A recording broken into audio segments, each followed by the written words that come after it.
Inside Your Brain with Steven and Soso. Steven, how are you today? I'm okay. Steven, this is Mental Health Awareness. How are you really? Yeah, I'm only okay. Small O, okay. But Okay. I'm genuinely delighted to be here because this is the first time I'm meeting you in real life, which is kind of crazy. It is. But it's been like a full year. February 20, I will almost say 2019, February 2020. Yeah. That was when I joined the project. You had such a good Instagram presence. I always say this, like RRR had the best Instagram presence, and I don't use Instagram very often. And somehow you managed to find people that needed to engage in arts in lockdown. Yeah. And that was February. So couldn't have been February. When did lockdown happen? It was the end of March, wasn't it? Yeah, God. April, because it was my birthday. April 2020. So a year and 1 month. And how long were you with RRR before I was there? At that point. Before so, I can't think about it. Okay. I think, I only joined RR in January, before lockdown, at the end of January at that. And, obviously lockdown happens, weeks later. And I think the project in general was good at there was, a bit of, we were making it up as we go. I think everyone was, but, we still need to connect with our participants, with the young people. If we're struggling, they're struggling. Everyone's stuck in their house and freaking out. The world was kind of ending, and it was really terrifying. So I think some of the projects I did were as much to distract myself as anything else. Yeah, because there was Friday Drawing Challenge. Yeah. That honestly, when I think about the best part of lockdown, that was probably the best part of my lockdown. Was going to Friday Drawing Challenge every week. Yeah, and a lot of people forget the first Friday Drawing Challenge was on Skype. No, that's so vintage. Yeah, because no one had heard of Zoom. No. What the hell was Zoom? I was reading an article about this yesterday about how Skype completely lost the market to Zoom. Yeah. Which is so true and very devastating for Skype and probably not good for the mental health of the people who work for Skype. But Yeah, and we did it on Skype and it just kind of didn't work, but it was really lovely to see people's faces. Yeah. And then I think the following week we just did it on Zoom. We were have you heard of this Zoom yuck?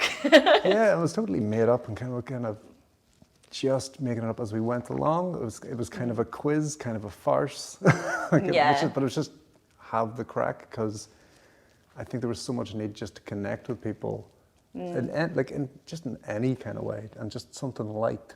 So, me personally, it didn't make sense to kind of do the heavy kind of program initially. We just need to connect with people. We just need to, touch base in some way. But also it just did descend into run around your house and recreate this image. And that was but it was so good. It was you'd start off. So Friday Drawing Challenge was usually at lunchtime. On a Friday, you started off you got shown a picture. No, you didn't get shown a picture. You were told the title of a museum collections piece, and you had to draw what you thought it might be. Yeah, I can't even remember happening, but I just know that my desktop was hundreds and hundreds of museum images and titles. It was just I didn't really know what I was doing, but. Yeah, it just felt important and just light and fun. Yeah. Crack. Which is the things that when I joined the project, what I was told the project was. It was light and crack and educational through crack. Yeah. But, yeah. I also can't claim that I knew exactly what was going on. You would always say it was there's a point system, but The point system was I just picked who I wanted to win, really, being honest. It was so much fun. It was so good. I think Clodagh felt particularly embittered about the point system because she never won.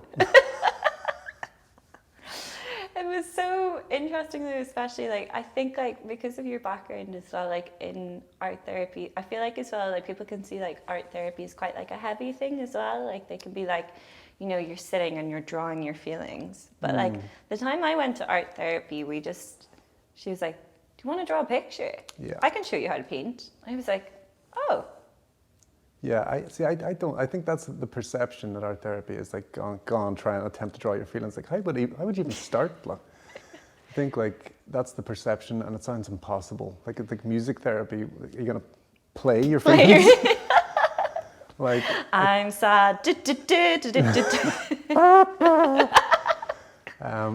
I think art therapy's strength is that it actually approaches like non-verbally. Like you can come in, so anyone's coming in and they're not even sure why they're feeling the way they're feeling. You don't have to actually be able to articulate it or verbalize it because the emphasis is taken away from the spoken word. So let's just make something, let's just draw something, play with something and see what comes from there as a starting point for a conversation. If something comes in, it's okay. If it doesn't, I think it removes the pressure maybe. Yeah. It doesn't feel in the same way that when you go to therapy and like the different therapies that you can go to, like it's really hard work, but it's nice to have that downtime, you know, like, and like the sort of recreational, like I feel better about myself because I just painted a nice thing, like, or it doesn't even have to be nice. A lot of the stuff I made in art therapy was weird. And that's okay. Yeah, that was the whole thing. It was okay. I think there's a lineage there, and you can kind of see it from the Friday drawing challenge, and then other programs that happen, and then the weekly mental health meetup, I guess, on the Monday starts, and there's a similarity or a correlation or something between the two, because it's not formulaic, it's not that structured or set, but it's just like you can come if you want. You can experience and share and just check in with people. And that was kind of the ethos of the Friday Drawing Challenge anyway. Like it was like, if you want to come and just draw and not act a maggot, that's good too. If you want to come and just be present, that's all right. So the lineage is kind of, it's there, and it's like, it was great to have got it established. And like I've left the project since and gone on to Making the Future, but it's great to hear that it's still happening, and like and Lisa's still involved, and it's fantastic. Yeah, because it's interesting because I think I felt like post, and we'll talk about Head and Heart 1, which I love saying. It makes me, as you know, it makes me feel like we're doing the Fast and Furious films. Head and Heart 1, Head and Heart 19, Tokyo Drift. So, Head and Heart 19, I don't know, what kind of drift can you do on the mental health? I don't know, DBT drift. Like Head and Heart 2, Soso's Revenge. That's it. Jaws kind of vibe. Am I the shark? I'm not sure. I hope so. But the post Head and Heart 1, like I fell off the grid a bit because I think what's really interesting in organizing things, actually, and there's certain like mental health types that like after the fact it becomes anxiety inducing. I wasn't anxious when I was there. It was afterwards where I thought about all the things I said and all the things that I did that I was like, or like the momentum, it gave me something. Like I had like, I was really lucky at undergrad. There was like, if you had like past, you know, the way like mild, you know, there's a lot of services like that and they only do up to like up mild to medium, I like to call it, or something like, you know, medium. But like my undergrad, they did like medium to severe really well. They weren't so good at the mild to medium, but they were really good at medium to severe. Like you had a whole team. And I remember the psychiatrist used to say, you get really bad after exams. Like she was like, going up to exams, you have a real sense of purpose and you know what you like, you're stressed and you're upset and like, but it's afterwards that you really get into a bad place. And I noticed that happened as well. Like, and it wasn't to do with the programming there. I just realized, I think after that I was like, no, I really do need to like work on this like a bit more. Cause like it becomes a thing where I didn't feel like I could go back and say, you know, I think I did a terrible job because I know everybody's going to say, and then I'm going to think that you're lying to me and like that kind of thing, you know, the way the brain just becomes like inside your brain. It's just a monkey. And I think there's something really, that's a really common experience, if it's something I experience, like if I, like as an artist, if I'm working towards a big show, like there's so much momentum and so much energy and emotional energy invested in it. And no matter how much of a success it is, there's gonna be a crash. It's the cry, yeah. And internally, there will be that voice. that voice will make an appearance and will be ultra critical. And like we know that voice is there for a reason, and like in its own twisted way is trying to protect us from something.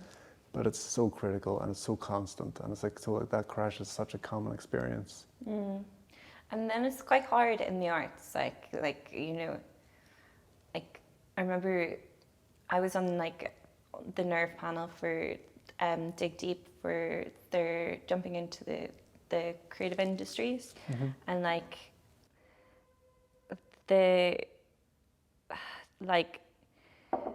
I was sort of trying to explain that like the problem sometimes with creative industries is you have a big project and you work in a momentum, like so much, you feel so much that you would like want things to be the best. That was one of the things that we talked about even on the first Monday meetup.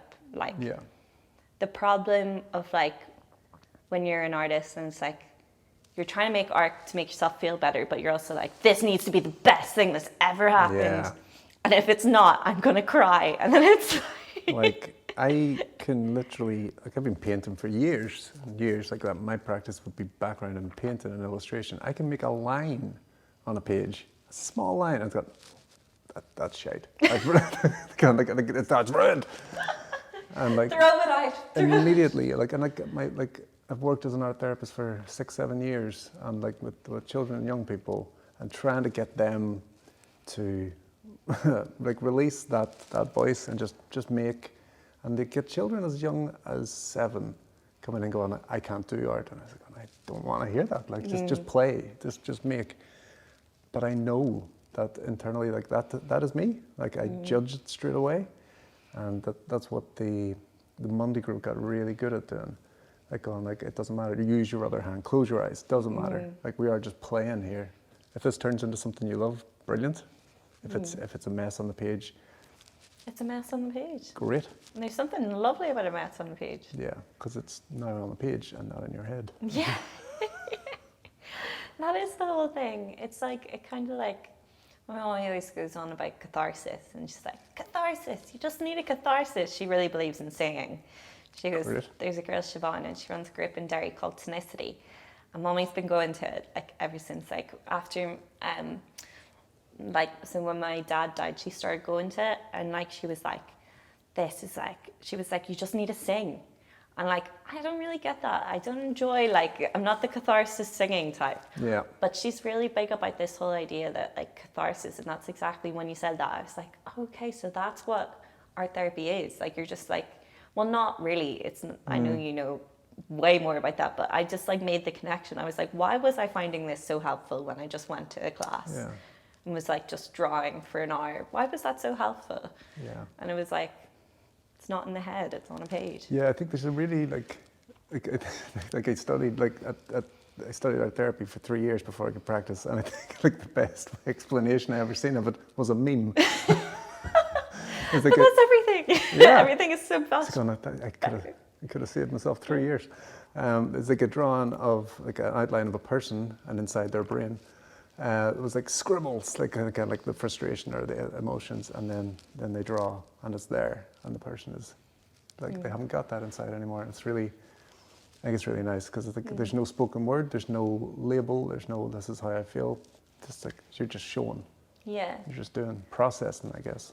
And you don't even really realize that you're processing it either, which is the beautiful part. Because it's like, because that's the whole thing. The second you sort of like put the pressure on or realize, that's when like things become less fun. I think like as an art therapist, like a lot of the time I'm just bearing witness. Like people say, oh, it must be like really hard to do what you do. It's gonna, a lot of the time, like in fact, all of the time, like the client is doing the work. You're just bearing witness. Sometimes you have to like discuss the work and kind of show them what you can see or what might be there, but they're doing the work. Like, and for me, it's just a privilege to sit with someone who is trusting you in that space to kind of help them. Yeah.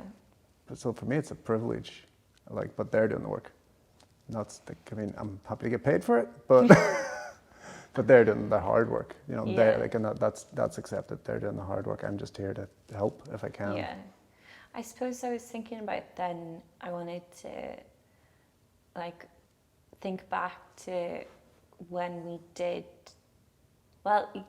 you had the great idea and brought me on, basically, which I'm so grateful for, because Head and Heart, initially the untitled festival of things we want to do that seems like they might support mental health advocacy, that was untitled for a very long time, including the same way that this was very untitled for a very long time. Yeah. Titles, I just don't believe in them. I mean, yeah, how helpful are labels, really? Yeah, I'm but inside your brain, it's a great title. Although it took us 20 minutes. It was longer than 20 minutes. I was thinking about, I remember you commissioned the piece, which is just and Joe sent me the animation recently, and I was I thought all that had been I haven't seen the animation. I thought it had been shelled to the point where I was just I was when it came, I was just it was that piece that and you titled it as well. I think it was about bed soup, and it's about when you stay in bed so long that everything becomes very it's brothy. Yeah. It's ooh, and it's like a warm Guinness. Oh, it's so I changed my sheets last night actually before I went to sleep, because I was this bed is too soupy. It needs to be changed. But the conversations around I feel we've managed to have conversations around mental health between us that still manage to are still fun. I feel when people think about talking about mental health, especially serious mental health, they're very that's the only way I can put it, I'm very serious, and this is a very serious issue, and it is a serious issue, but you can, I don't know, when you have problems with mental health, a lot of people that I know with the more the medium to severe, oh God, I hate when I read that, but those more severe cases, they need to laugh about it. And it's sort of with what you're saying about Friday Drawing Challenge. In the pandemic, we could have had the weekly drop-in chats where we have serious chats, But a lot of the time, actually, people feel better when they're having fun. 100%. Yeah. 100%. And there's something about, it is serious and it's important and it needs to be acknowledged, but the weight of it is so heavy, and it's societal. And if we burden people, there's so much avoidance of mental health in society anyway, at pretty much all levels. The North has the largest percentage, if we're talking UK-wide, but also compared to the South, way more people present as having mental health, and they call it disorder, by the age of 19. It's 26% higher than any other region. It's the legacy of conflict, of course, but it's also PTSD, but societally. And I was in an interview the other day for Array, and we were, myself and Emma Campbell were doing an interview, and they were asking why do we use humour and things we do in street performances and protests. And I was just talking about, how do you reach people? If you've got something to say, we could stand in the street and yell at them, but are you going to reach anyone that way? Are you sincerely going to connect with someone, have an emotional response? And I'm not talking about convincing people, but I'm talking about just start the thought process, start the thinking, start the conversation. So gentler ways. Yeah. And if someone is struggling, what are they more likely to engage with? Like a 5-6 hour conference with a lot of men in suits just droning on about large labels of conditions. I don't want to go with that. And it's very like I feel like the personal experience is something that we really focused on, both throughout like the year of like chats and also the actual festival itself. Yeah. Like, I know we opened with Vanessa, like, and that's a really good example, like, because I interviewed Vanessa, and Vanessa is so naturally funny, but has like, you know, and we were discussing the realities of mental health and the realities of being an artist and how that impacts and like income streams and like, you know, what does that do? How does your self-esteem survive in like unpaid work? How do you survive? Like, you know, like in that kind of way. And like, I remember I always said, I was like, people don't want to listen to me asking questions. Like, I was like, surely people, like, I always think people want to talk, but then I actually think about all the times that I've really enjoyed and felt really heard whenever somebody says something that's been on my mind. Yeah. And I think like it's important, I think that's interesting, like, who wants to listen to me talk, because I think you are the catalyst for a lot of the things that happen, like Head and Heart 1 happens because of your piece of writing. It does. Like, it definitely does, because like that piece of writing was so moving and so beautiful. And I was like going like, this is like, I can hold this up and go like I want to do a program on mental health, and this is why.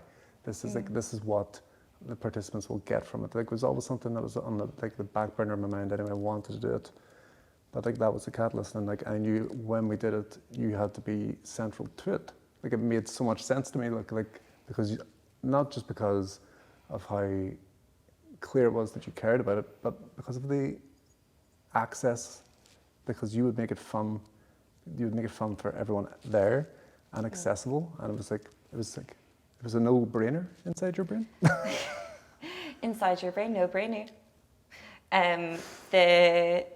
It's so mad, like, because it doesn't feel like it was that long ago, because time feels. It feels like it could be 3 years ago. It feels like it could be 2 weeks ago, because lockdown time. And like, the only way I know that it was a while ago is because I was living in Craigie. That's the only way I know that I'm like, okay, no, it was before I moved into where I'm living at the minute. I remember, and I was living in that Airbnb, and it was so funny, like, and I was like doing this like mental health festival on like a dressing table. A chest of drawers that I was using as a desk, and I was just like it's quite funny, like all these sort of like these different, because you wonder like when you say things like that, and I like it's so lovely to hear, because especially I think this is something like we spoke about even with like Array and stuff. I'm so used to doing things like in the most unideal conditions, you know, like this is amazing today. God, like, you know, I literally could be Steph on Steph's Packed Lunch, which is my favorite daytime TV show.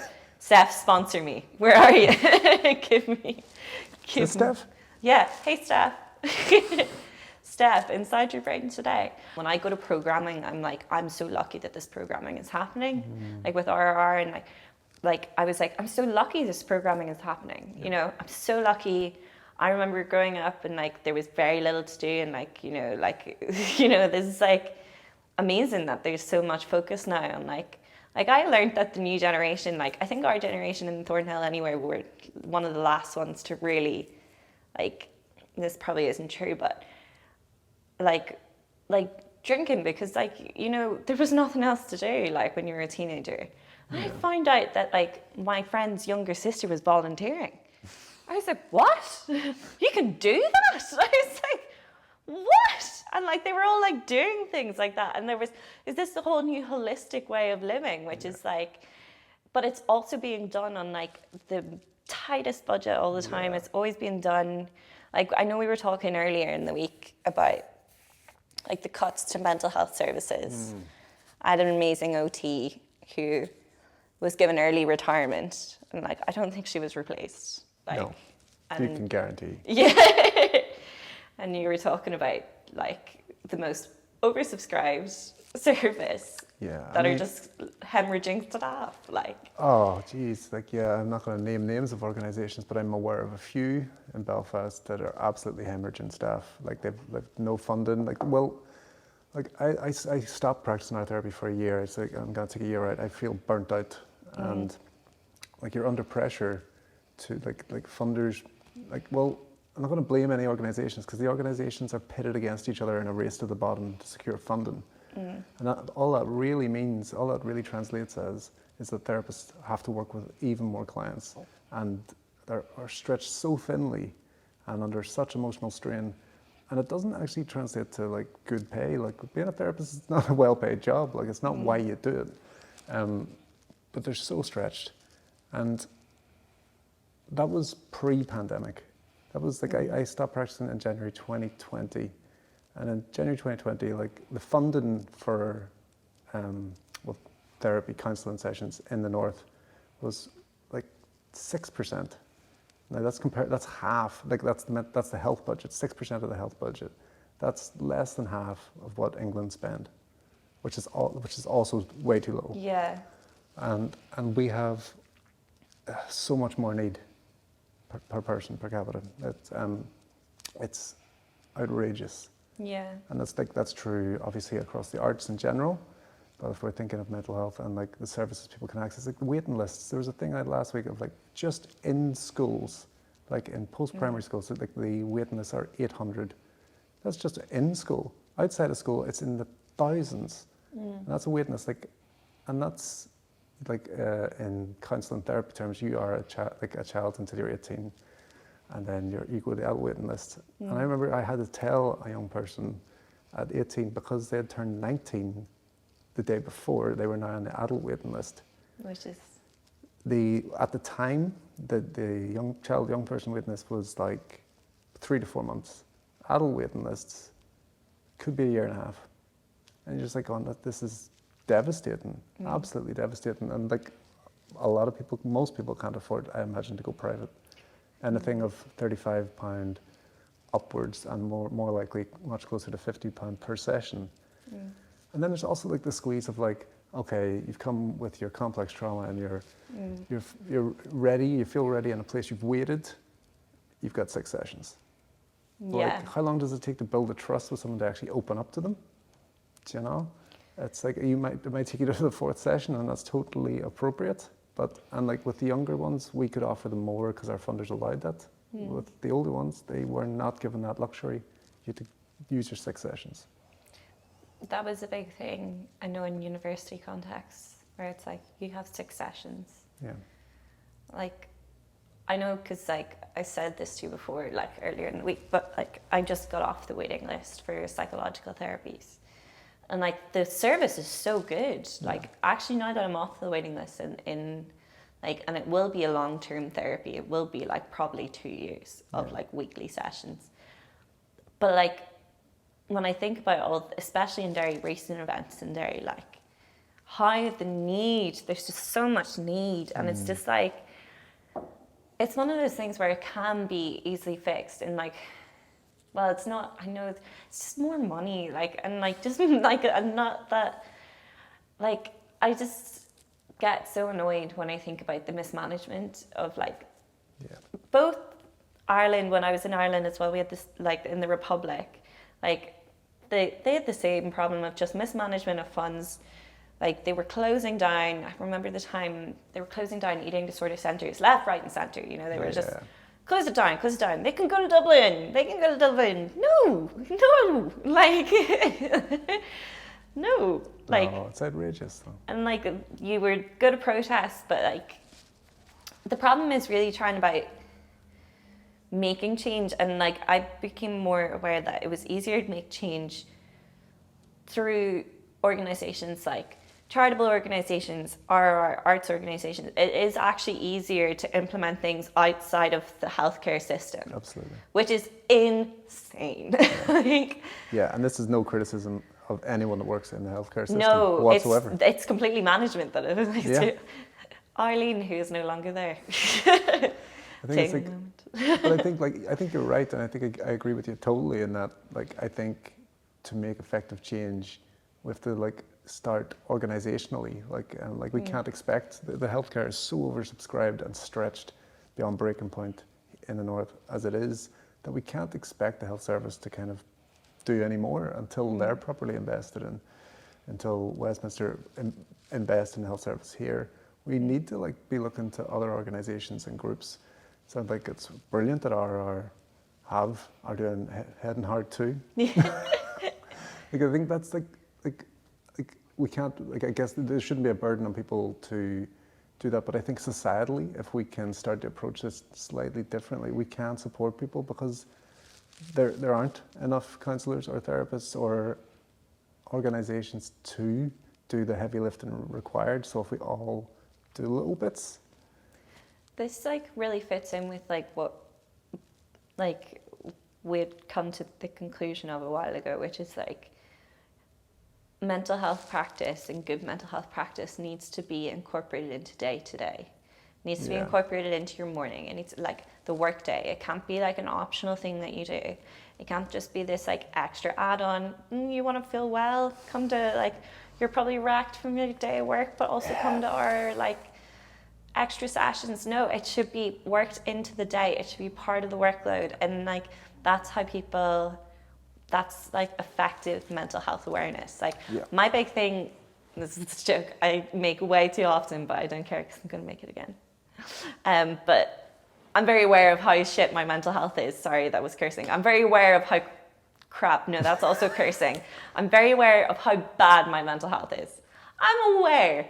Yeah. Like, you know, like what I need to know is like, it's accepted and in some ways celebrated. Like I can be celebrated in a space. I can be like, I need to know that like, it's not an add-on, like it's not like a top-up, it's not like it's not Tesco at Pride, you know, like exactly what I was thinking of.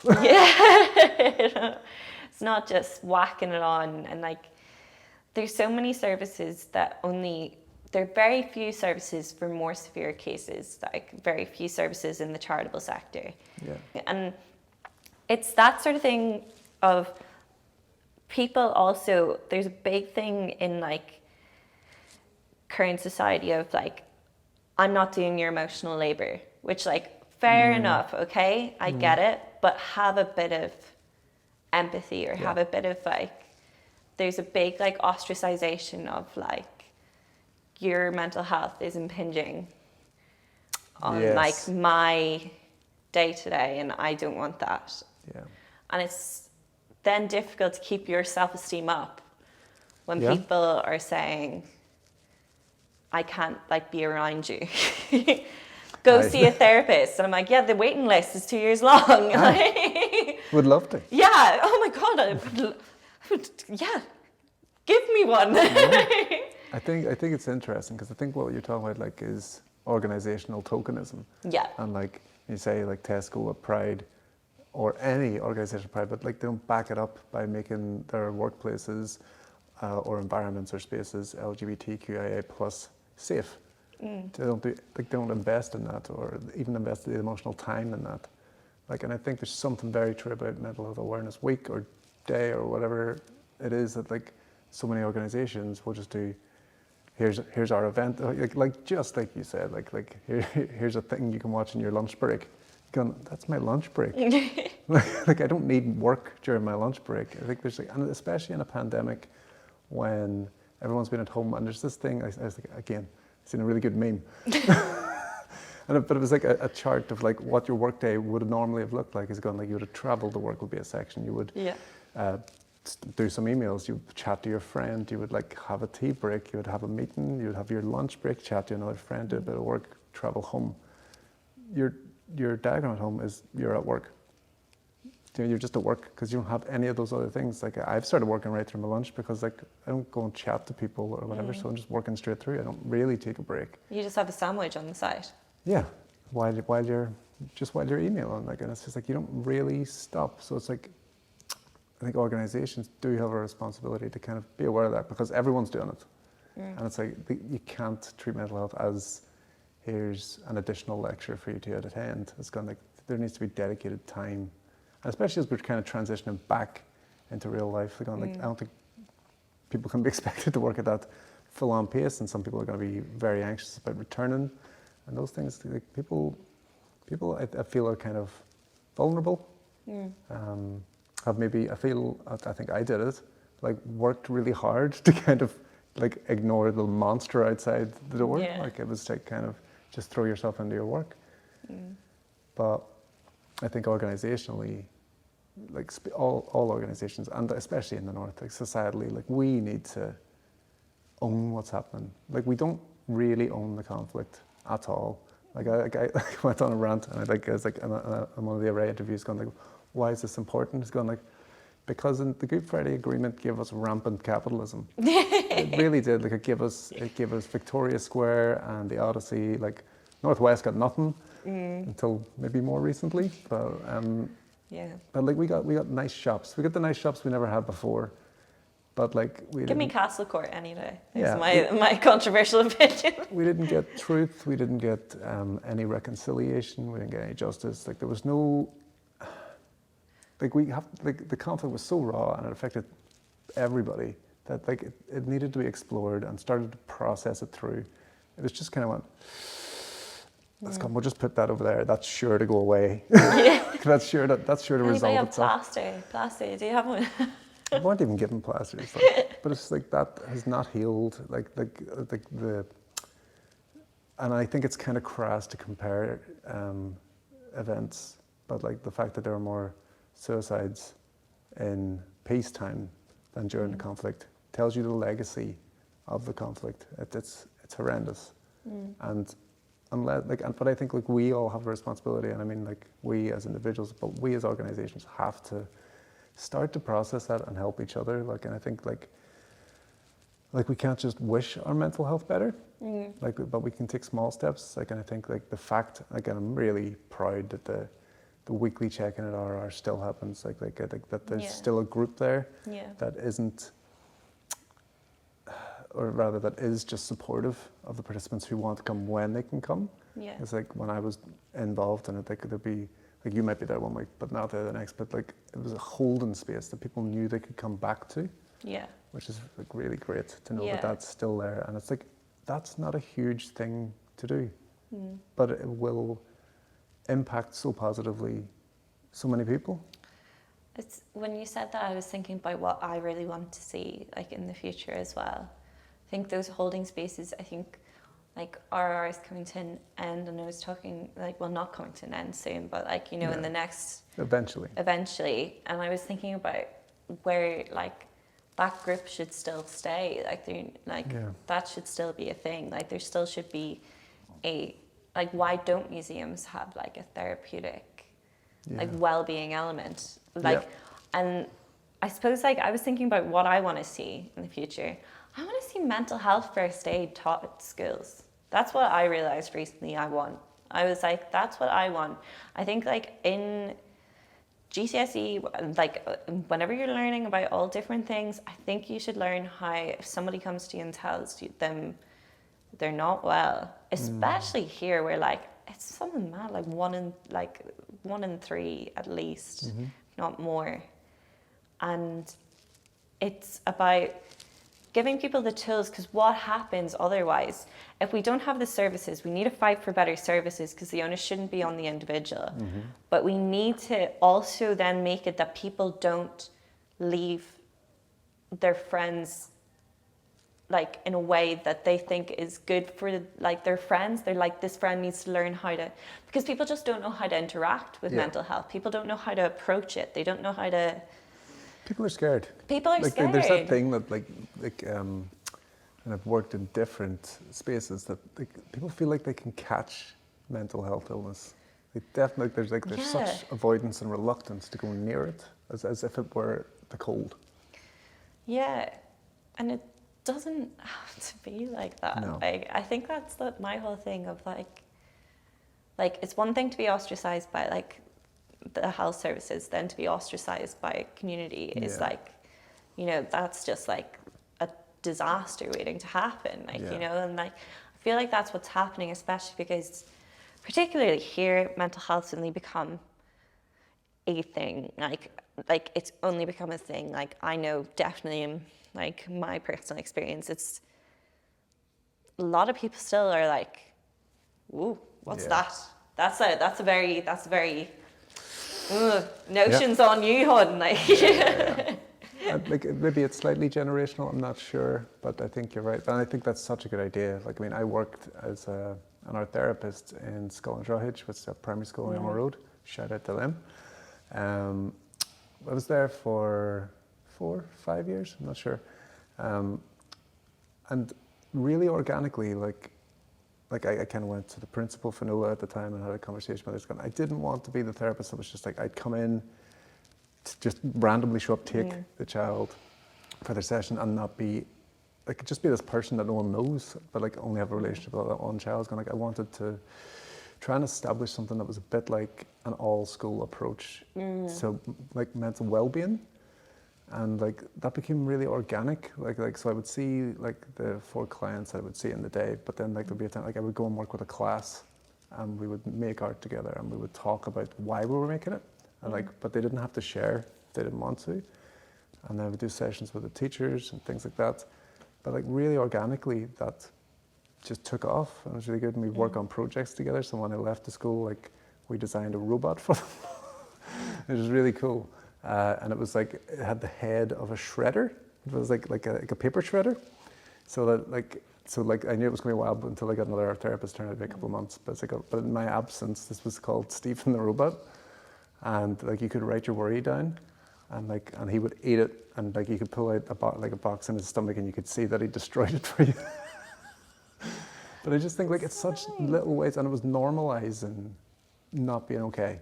Like as children, especially little kids, like they have to be upbeat and like shut up, but like be happy about it. And like we kind of normalized like it being grand, not be okay. And like I became kind of like synonymous, I guess, with just like oh, if you're not all right, you can go and chat to Stephen if you want to. And that was just like I would go, "Boo." But I just think like even just the normalizing of it. yeah, and whenever it starts younger, this is the thing, like that kind of like mental health, effective mental health awareness the more it's normalized at a younger age, the more hope there is that like every single study shows that early intervention is the key. And that we're talking pre-7 years of age. Like it's not that like you can't do significant work afterwards, but like if you get in early, you've got such a good chance. Like such a good chance. And just like, and I think art therapy, like especially with the littlest kids, works even better because some of them just don't have the language, but my God, they can show you how they feel. Like, yeah, it's like I always laugh. There's like a couple of kids who just come in. Like when I work with adults, like they're just going like you could like have 8 sessions before we get to any kind of point. Like going like, oh come on. The little kid will walk in going, I hate my mommy. I hate my mommy. He's going, I can work with that. So it's like early intervention is key. Yeah. I suppose one other thing I wanted to ask and sort of talk about is we are moving into the new programming, which I'm really excited for Head and Heart 2. I wanted to ask, looking back, what your moment of like absolute, like you were like like a favorite moment, but also like where you were like, this is doing what I wanted to do. This is doing. What were your hopes actually even for the festival? What were you like? I don't know. Honestly, I don't know because I just wanted to try it and to do something. I think there was a lot of the programs I was involved in going, I just want to do something, and I felt like I wasn't practicing as a therapist, and I also knew that a lot of the therapists I work with couldn't practice. So it was a way of just reaching people. I think the thing I'm most proud of from the festival is its legacy. Yeah. To be honest, like the fact that the mental health well-being group meets up regularly, the fact that there is a Head and Heart 2 at all, you know, I think legacy is key. And I think if we can, I think like most projects are kind of about real quantitative kind of research. I think your piece of writing was a proper qualitative piece of research. It showed the impact of the project on someone in the middle of a pandemic beautifully, and like that gave me fuel, I guess, to like going like we need to do more, like, and I think the legacy is just incredible, and I think there's like something about maybe capturing the voices of those involved and the participants to show funders going like because you're right, like we need things implemented in museum spaces themselves because they're incredible institutions and places to be. Like I've done some art therapy sessions with clients where appropriate. But like again, just normalizing like a mental health wellness group within a museum context is what I see. The legacy of this group, like what happens to this group if the project ends, can it continue in some format? I loved like the thing I really love about the health and wellbeing group is that like really organically, like Lisa is like the lead facilitator, and I was present, like I guess as a facilitator, but like really organically, the group volunteered themselves to lead a session, and each week somebody else was leading a session and bringing. There was no pressure on that. It was like just go to your strengths. Like if you just wanted, there's no this has to be this. It's just like, what are you bringing and what like, and there's the awareness that everyone can learn something of each other and just little ways of looking after ourselves. And no one is saying that every single thing is the right thing for you. But it's just like, I love all of it. But that's that freedom to play. That, yes. like, gives you that organic, it actually makes better work. Like, that's like a big tenet of one of the organizations I work for. The freedom to play makes good work. Yeah, like, absolutely. And the second you get, and that's what's actually so good. And like my argument as well for like why the health and wellbeing group is so important, makes better work once you know how to get out of your head. And if it makes get out of your head, inside your head, get out of it. I'm inside, get out of your head. It's just mad. It's just mad whenever I think about all the changes that like. Can I ask you what your highlight was? My highlight. Or particular favorite moment? I can't remember. This is why I don't ask the questions, because you articulate them so much better than I do. I don't know. I'm good at asking questions, not as good at answering them. But or like even when we go back to like, because I was quite clear that like if I'm going to program a mental health festival, like you're central to that, and I was quite clear about that. Like that, I think that to me, I didn't have a lot of self-esteem or confidence at the time. I have a bit more now though because of the project. Like that is a big thing. I wasn't freelance at the time. I was like, I can't go freelance. Nobody's going to pay me to do anything. I was like, people think like I'm useless. I was like, I think I'm useless. Like, you know, I wrote that piece, which really came from the place to the reason like we're starting today talking about the Friday drawing like challenge is because I wrote about it in the piece where like I find it really difficult. Like whenever you don't have the crutches, that's the thing. Now there's a bit more crutch, you know, there's a bit more like I can get a coffee now, I can do this. Very start of the pandemic, there was nothing. And whenever you're sitting there and you have dealt with life so far by going for lunch with a friend, like even if they do not like, and you don't even like, you're just like, I'm going for lunch with a friend, and that makes me feel like a normal person, and that's okay. I'm going to drink this coffee, I'm going to go, and if this coffee isn't burnt this day, is okay. You know, that's sort of what I do a lot of the time. And whenever all that was taken away, like I remember like sitting and I was trying to do yoga, and I was like, this is like, I was lying on the mat just like, this is horrific. Like it was like every bad memory just kept flooding in, because it was like there was nothing to distract you from. There was nothing.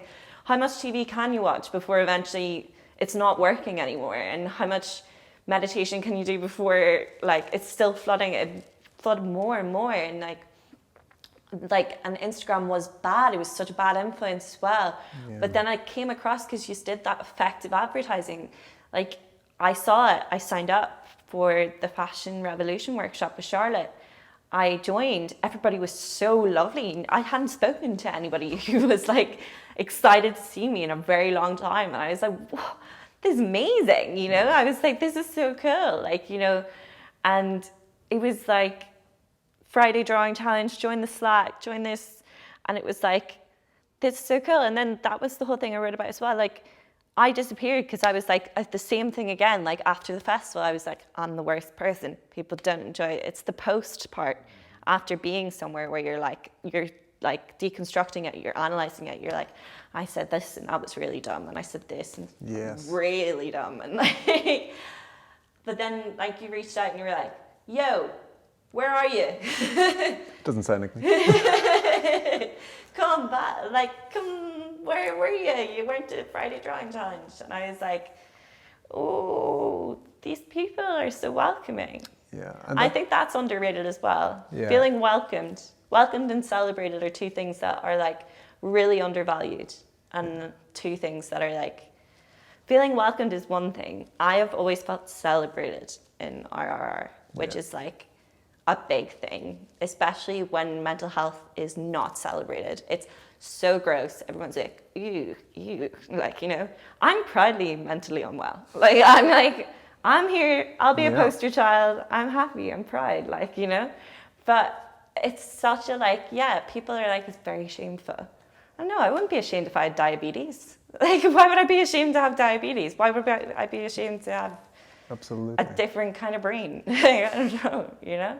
So I think whenever you reached out, and then planning it with yourself and Joe gave me confidence that I didn't have like before that. It was something I'd always wanted to do. I'd always wanted to do things that made a difference and made a change and affected people positively. Yeah. And I never knew how to do it. I never knew like what you had to do it.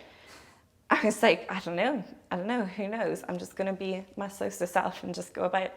And actually getting to plan it and like now seeing, like you said, that it's still going. Yeah. Like, that's like... It's pretty nice, right? Like, are you Vin Diesel or am I Vin Diesel? Is it Vin Diesel in the films? I think we're both Vin Diesel. Yeah, okay, so I'll be his left arm, you can be his right arm. Serious Vin Diesel. Yeah, is there anything you would like to say, Madja? I don't know, I think I'm just like really, like, I mean, like, it's kind of surreal that this is like the first time we meet each other, and it's in this context. Yeah. It's weird, isn't it? Yeah. It's weird. You mean on my talk show, Inside the Brain? Inside your brain. Inside your brain. No, I think I'm just really kind of touched that it's still happening, and like the legacy of it. And I'm kind of looking forward to kind of just witnessing it. And I think it's really nice, like this year, as I understand it anyway, like the guys that are on the health and wellbeing group have put themselves forward to plan it, which again, so you've still got like a participant-led approach. So it's like young people saying, well, I need this. Like, and I think anything that listens to its stakeholders is always going to succeed.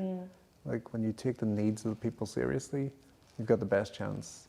We didn't even get to talk about the TVs. Oh, we can talk about the TVs. We'll do really quickly, I swear. So, back in the 1950s, people thought that people's TVs were talking to them. People thought they were being watched by their televisions. Like, and this is like, because we were going to do a whole bit on social media, which we may as well do. Yeah. So, like the issue was so, like, in the 1950s, especially in America, yeah, like, there was like a real fear, and I cannot remember the name of it, even though I did read it the other day. But it's like they were genuinely thought their televisions were watching them, and I guess like one of the big things is that, like, when I was practicing as a therapist, like I'm working with young people, they would come in, and social media was effectively ruining their life. Like, and it's like when they feel under pressure to perform, they feel constantly watched, they feel they have to post things, or they're posting things that aren't getting enough likes. They're going, like, their entire existence was being framed around a performance of some kind, and it's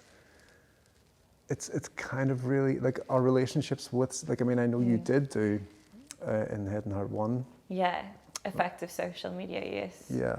Which my part was mainly about how to limit your social media use, because frankly, now I've done more reading about validation as a thing. It's a trap for people who have problems with validation. It's just, and I couldn't imagine, like, I'm really glad I didn't have Instagram as a teenager. I didn't have it until very late, because I was like, why would I want to post pictures? I like my pictures. I have my pictures myself. I don't want to put them anywhere. Maybe I put them on Facebook, but it wasn't as like aesthetic. It was Instagram. I always knew was the aesthetic thing and like that pressure to curate and stuff. Nah, not here for it. Like personally, I'm not on social media at the minute. I've deactivated absolutely everything because similarly, I was like, no, I'm not falling into this validation trap. This is not what I'm doing. But all that's to say is like you can never actually escape it because Zoom is a kind of social media and like I mean we were talking a bit about the viewing. Like I always mention Neve's part. Neve wrote a poem for Mental Health Festival in 2020, the NI Mental Health Festival, and it was about how on a Zoom call, no matter how many people were on the Zoom call, she'd always be looking at herself. Yes. And like I find it like the uncanny valley. That's what it is. I'm like, that's what I look like. Oh God. I'm like, what? Yeah. Is that what I sound like? Oh. is that who I am? Yeah. No. I hate it. I hate and like it so your much. name's there at the bottom. Feels like exactly like you said, like that whole thing about like I'm doing a lot of research in the minute on like radio moving into TV and the idea of hyper reality, which is like whenever reality becomes so real, it starts being so messy in your head and you're just like, I'm not well, this is scary. And like radio, people thought like it was the undead, right? They were like, this is like a seance, like, or seance as I like to call it. TV, they were like, that's a voice, that's a person. So that's real. Yeah. That's it. That's a person speaking to me. And when it's switched off, they felt like there was ghosts around, which is sort of strange. This was all it was very American focused, this study. Yeah. And then social media, particularly conferencing software, the hyper reality of it caused identity problems of seeing yourself on the screen. Absolutely. And you're like, there's so many online selves. There's your Instagram, like that meme, Instagram self, Facebook self, like LinkedIn self, all these different ways of presenting yourself, that it's the saturation of the image. Like it's everything's image. Like, and when you said this as well, like I barely see myself most of the time. Yeah. I've had to look at myself so much in the last year. Yeah, and like, as a therapist, I'm meant to be like kind of like, oh, like I'm just like the kind of blank canvas and you can come and discuss anything. But like I like historically had issues with self-image and like not really having a very good relationship with how I think about myself. And that has become really heightened in the last year because I'm constantly looking at my own face. And like if there's 20 people on, or 2 people, I'm still going, is that me? Jesus. How do I end up doing my hair? I'm like, oh. It's like, and I've done interviews for jobs, and you're on Zoom going, oh God, this isn't going well. And like, I was talking to Neve this morning, and we were like, hide self-view seems like a good idea. Seems like a good idea until you forget that you're on camera, and then you're like, I just like elbow deep. Yeah. I just like dropped my dinner on the floor and picked it up again, you know, like that kind of thing. And you're like, and I'm still eating it. And then I'm like, oh, everybody saw that. That's fantastic. You know, like. Or I think the best one would be like you just forget you're on camera and someone says something, you're saying. This is actually why, and this is why I no longer hide self-view, because although I was like, is this better for my personal identity and my idea of like what is real and what isn't real and what is talking back to me and what isn't, then I was like, actually, it's just really important in the current moment that I remember not to make faces. I just don't look like I'm absolutely like, what? I'm like starting I wonder, fights. like, just going back to like your session and heading out one, because I think we talked the other day about like my dad finds social media an absolute, like, he just cannot get his head around it. Like, it's like, I think he grew up in Belfast in the middle of a conflict where like you would do everything to avoid anyone knowing your whereabouts whatsoever. And he said, like, and you tell him there's an app where you can check in, going, I'm in Lavery's, and you're going like, what, like, so everyone knows you're in Lavery's now. And like you're growing up in 70s Belfast, you're going like, no one's going to know where I am. Thanks very much. Not even going to use like a card. No, it's like, so like, how, like, and like we willfully give that information up, and we want to be validated. I think that is the key. And validation is important, but we can't seek it from strangers effectively. So I wonder if you've got practical advice. Practical advice on social media. I always say screen time is your best friend. If you don't have screen time, there are apps on Android that effectively lock your phone, and you have to pay to unlock it. And you know what? Do it, because it's so good. That's correct. The other thing is I think a big thing in the arts is you need social media. This was a huge thing we spoke about last year. You need social media to be in the arts. That's unfortunate. I wish it wasn't the case. People are like, what's your Instagram? I'm not on it at the minute, but I'm not gonna. The thing is not to permanently delete accounts, because that does more damage to yourself than it does. Yeah. If you want to continue to have a following, build up things, build up followers, build up whatever, because you need, as an artist, you just need to, it sucks, but you need to exist in those spaces. And I wish I didn't have to exist in those spaces. I suck at them. It's like going into a party and I'm wearing the wrong, everybody's really dressed up and I'm in my pajamas or something. That's what social media feels like to me. Yeah. I'm not great in the space, but I need to be there, which at the same time, I have a lot of friends who are I don't need to be there. And they do perfect work off it, and they don't feel the pressure. But I do feel there are so many opportunities that you find out about through Instagram. I wouldn't have found out about RRR. That's what I always say. I wouldn't have found out about this entire program, which effectively started my career.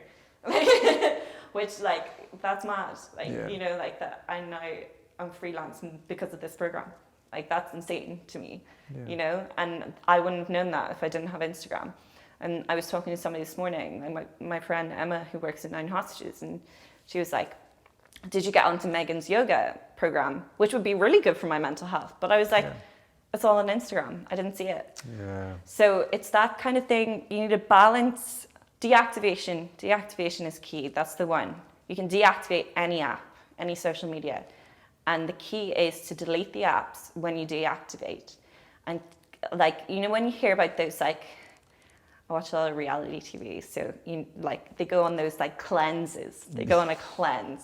I call it a social media cleanse. Yes. I take 2 weeks, especially if it starts to get very anxious. If I'm very anxious for validation, if I'm online and I'm nobody's messaging me, you start to get that yes. Oh, the edge to your shoulders, and you're oh. When you feel that, I always take 2 weeks off, minimum 2 weeks off. Yeah. Deactivate every single app, including Messenger. Just deactivate it, because Messenger, 1,000 people should not be able to contact you at any time of the day. That's my dad used to say the fax machine was the worst thing that ever happened. And he has no clue. He has no clue. Delete it all. Deactivate it all. When you deactivate Facebook, it gives you the option to deactivate Messenger. The thing about it is, it's not permanent deletion. Yeah. Whenever you're an artist and you've especially illustrators, they have a brand and Instagram and stuff. I know Hannah, for example, that following is business, it is. So it's about balancing that with taking your cleanse, taking your time. Yeah. So delete, deactivate. Delete the apps, deactivate your accounts, and screen time. I feel that should have been a third D, but. Yeah, sorry. Drop the screen time. No, can't think of it, sorry. I'll work on it for my new social media campaign. Yeah, but you're so right though. I mean, because we've been mentioning it, right? But whenever I got the Turner Prize nomination that came through on the Friday morning, my phone went bananas. It was.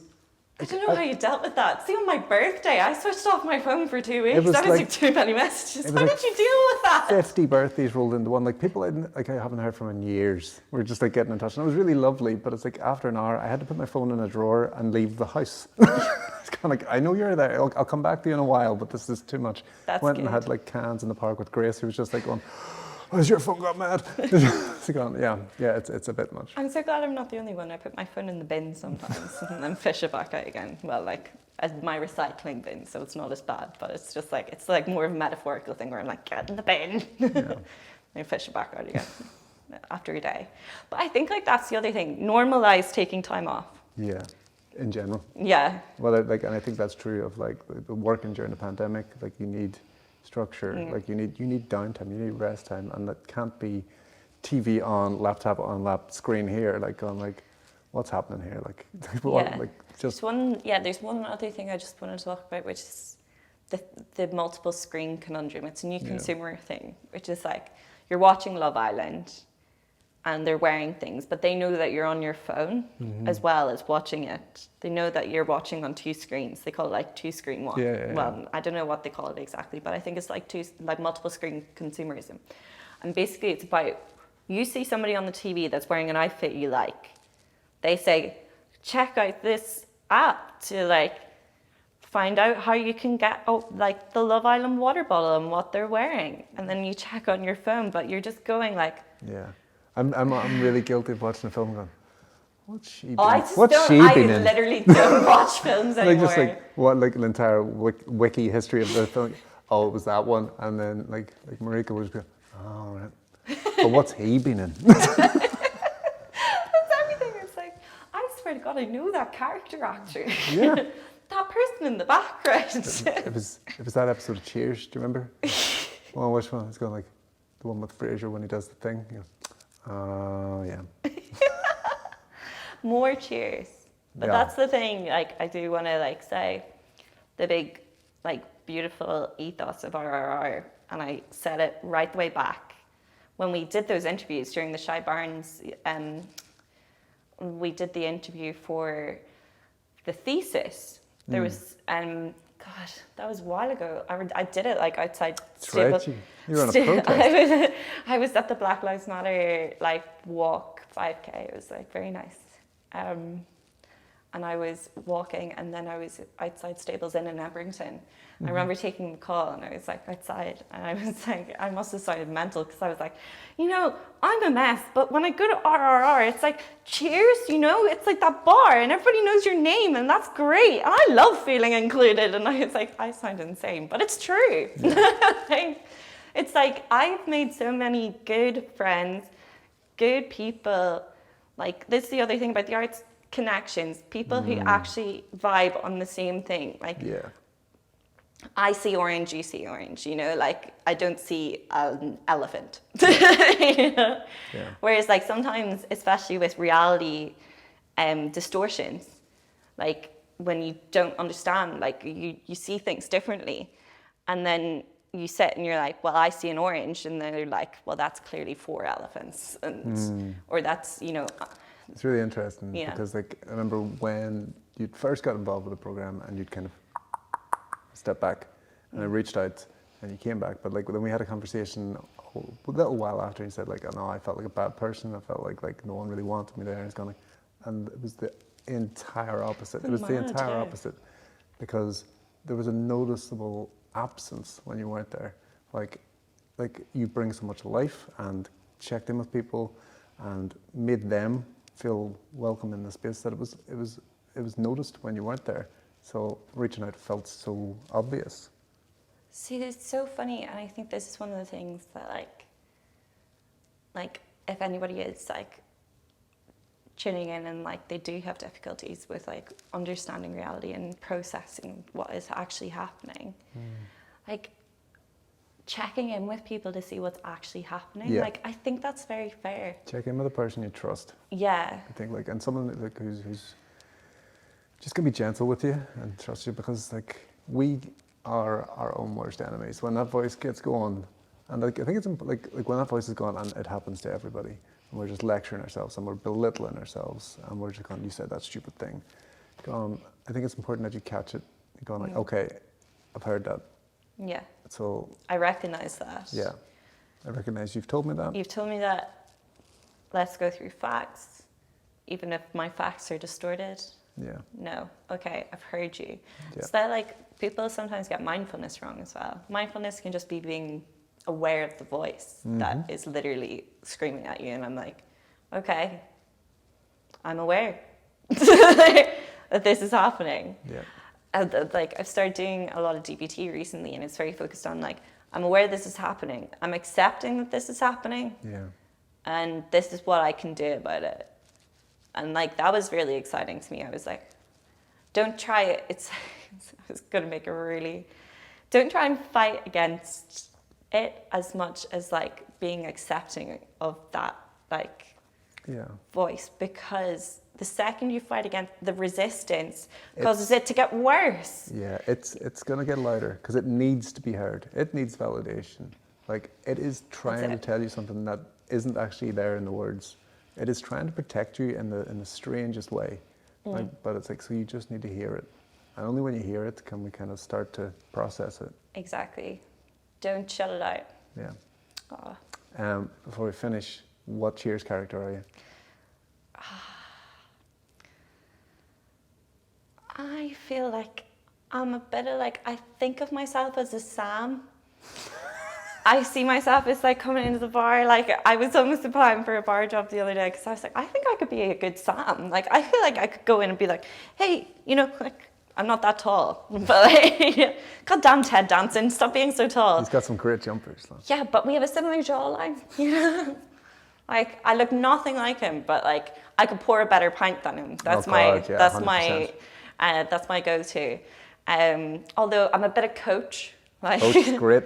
See, I'm a bit of Coach, or mix of a Ted, Coach, Woody Harrelson, who I always forget who he played, but I'm not even really. Played Woody. Yeah, that's what I thought. I was like, did he do that thing where he just played himself? Yeah.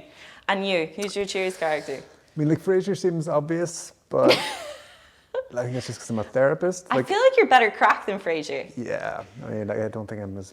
And you're not pompous. Married to Lilith. Not as pompous as Frasier. Yeah. Lilith, who we never see. I like Kelly, like Woody's partner. Like, she's great.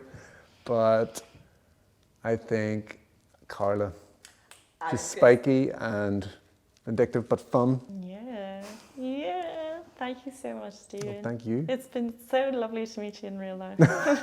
I guess just enjoy the festival. Yeah! I don't know what's coming up next, but enjoy it.